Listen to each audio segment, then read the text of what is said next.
Hello friends, तर एवढा सगळा मेनू कालच्या स्वयंपाकाचा आहे. काल होता सोमवार, संध्याकाळची वेळ होती, सोमवार सोडायचा म्हणून म्हटलं चला छानपैकी मस्त सात्विक स्वयंपाक बनवूया. मग पहिल्यांदा कारली कापून घेतली, त्यांना मीठ लावून ठेवलं आणि भेंडी स्वच्छ धुवून घेतली. त्यानंतर लावला कुकर लावून झाल्यानंतर लक्षात आलं अरे मेथी निवडायची आहे. मग मेथी निवडून घेतली. मेथी निवडत असतानाच माझ्या लक्षात आलं की अरे चहाची वेळ होत आली आहे. कारण चहाची वेळ झाली की मला आपोआप कळतं.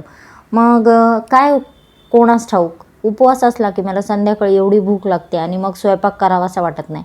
मग म्हटलं चला आधी चहा पिऊया, चहा पिल्यानंतर जरा तरतरी येईल आणि मग पुढचा स्वयंपाक पटापट होईल.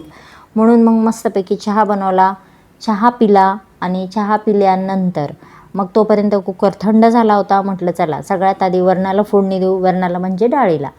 तर डाळीला फोडणी देताना इथं मी घातला होता लसूण, हिरवी मिरची, कोथिंबीर आणि टोमॅटो, हळद आणि छानपैकी परतून घेतलं आणि डाळीला फोडणी दिली.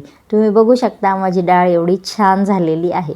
तर ही मस्तपैकी गरम गरम डाळ म्हणजेच वरण आणि गरम गरम चपाती आणि त्यासोबत तोंडी लावायला मेथीची भाजी. आहा, मला हा मेनू फार आवडतो. तुम्हाला वरण आवडतं की नाही कमेंट करून नक्की सांगा. त्यानंतर झटपट मी मेथीसुद्धा करून घेतली. मेथीसुद्धा एकदम सिंपल बनवली होती. त्याच्यामध्ये सुद्धा जिरं, मोहरी, लसूण आणि हिरवी मिरची छान परतून घेतलं आणि परतून झाल्यानंतर स्वच्छ धुवून घेतलेली मेथी घातली आणि वरून घातलं मीठ आणि वाफायला ठेवून दिली.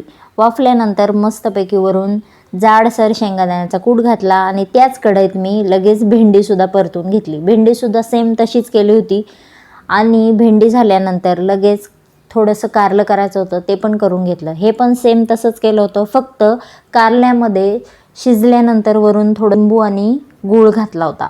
त्यानंतर सकाळी मला पूजेसाठी बेल मिळाला नव्हता. मग दुपारी मंदिरात गेले तेव्हा मी बेल घेऊन आले होते. मग छान पूजा केली, दिवा लावला आणि नैवेद्य दाखवला आणि त्यानंतर आम्हीसुद्धा जेवण केलं. तर या जेवायला. आजच्यासाठी एवढंच. Tata, bye bye.